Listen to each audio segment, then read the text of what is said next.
दोस्तों, आपने कभी बहती हुई नदी को ध्यान से देखा है?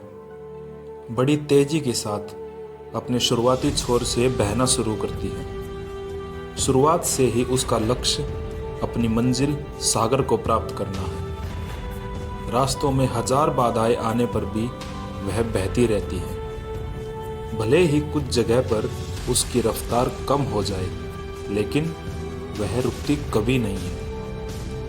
अपनी सुरीली आवाज के साथ बहती हुई नदी अपनी मंजिल की ओर लगातार बढ़ती रहती है और कैसे भी हो अपना लक्ष्य प्राप्त करके ही रहती है। सोचो, यदि नदी बीच में ही बहना छोड़ दे तो क्या होगा? उसका पानी ठहर जाएगा और कुछ ही दिनों में सूख कर नष्ट हो जाएगी। दोस्तों, यही हमारी जिंदगी में होता है।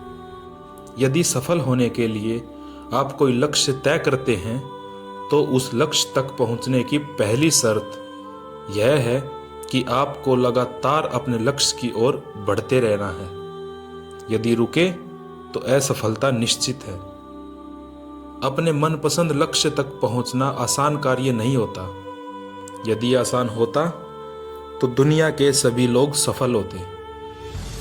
सफलता के रास्ते में बहुत सी बाधाएं सामने बाहें फैलाती खड़ी मिलती हैं। यह बाधा हमें रोकने की पूरी कोशिश करती है। जो लोग मन से कमज़ोर होते हैं, जिनका आत्मविश्वास बहुत कमज़ोर होता है, वह इन परेशानियों के आगे झुक जाते हैं और असफलता को स्वीकार कर लेते हैं और फिर भाग्य को कोसते हैं। लेकिन आप जैसे वीर इन परेशानियों का सीना तान कर सामना करते हैं। भले ही लक्ष्य तक पहुंचने की रफ्तार में कुछ समय के लिए कमी आ जाए, लेकिन रुकते कभी नहीं। और जो रुकते नहीं, उन्हें अपनी मंजिल तक पहुंचने से कोई रोक नहीं सकता। समय हमेशा चलता रहता है, इसीलिए दुनिया का हर इंसान समय का गुलाम है।